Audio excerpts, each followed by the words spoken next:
1945 की क्रिसमस की रात अमेरिका के वेस्ट वर्जीनिया में ऐसा वाकया हुआ जिसे आज भी याद करके रूह कांप उठती है। जॉर्ज सॉडर अपनी पत्नी जेनी सॉडर और 10 बच्चों के साथ क्रिसमस का जश्न मना रहे थे। हर चेहरा खुशियों से भरा हुआ था, लेकिन किसे पता था कि यह रात एक भयानक दुःस्वप्न में बदल जाएगी। रात करीब 1 बजे घर में अचानक आग लग गई। जॉर्ज और जेनी अपने 4 बच्चों के साथ बाहर निकलने में कामयाब रहे, लेकिन ऊपर के कमरे में सो रहे 5 बच्चे हमेशा के लिए गायब हो गए। न उनके शरीर की हड्डियां मिलीं और न ही कोई और सुराग। सवाल यह उठता है कि क्या वे सचमुच आग में जल गए या उनका अपहरण हुआ? क्या यह आग एक हादसा था या किसी साजिश का हिस्सा?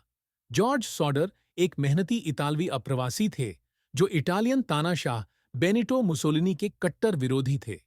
यह उनकी इटली छोड़ने की मुख्य वजह थी। अमेरिका में उन्होंने ट्रकिंग का व्यवसाय शुरू किया और अपना घर बनाया। उनकी पत्नी जेनी एक समर्पित गृहिणी थीं, जो बच्चों को प्यार और अनुशासन के साथ पालती थीं। 24 दिसंबर 1945 को सॉडर के बच्चे अपने नए खिलौनों के साथ खेल रहे थे। रात के समय ऊपर के कमरे में 5 बच्चे सोने चले गए। करीब 1 बजे जेनी को घर में धुएं की गंध महसूस हुई। जब उन्होंने देखा तो पता चला कि रसोई में आग लग चुकी है। जॉर्ज और जेनी ने अपने 4 बच्चों को बाहर निकाला, लेकिन ऊपर के कमरे में सो रहे 5 बच्चों को बचा नहीं सके। जॉर्ज ने उन्हें बचाने की हर संभव कोशिश की। उन्होंने सीढ़ी का सहारा लेने की कोशिश की, लेकिन वह गायब थी।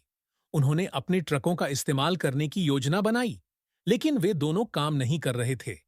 आग की सूचना देने के लिए फायर ब्रिगेड को कॉल किया गया, लेकिन कोई जवाब नहीं मिला। घंटों बाद फायर ब्रिगेड पहुंची, लेकिन तब तक बहुत देर हो चुकी थी।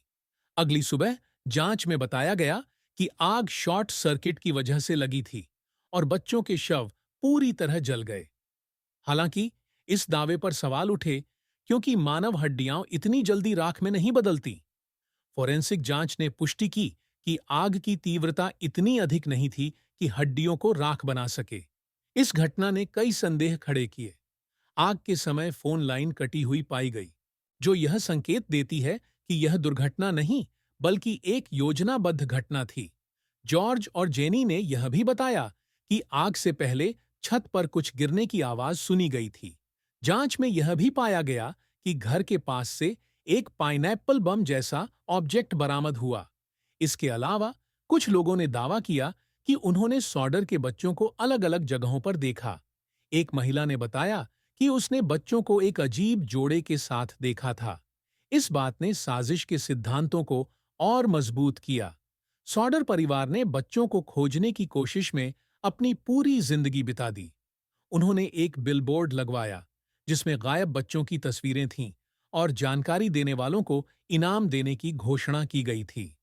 1960 में जेनी को एक पत्र मिला, जिसमें उनके बेटे लुई की तरह दिखने वाले व्यक्ति की तस्वीर थी।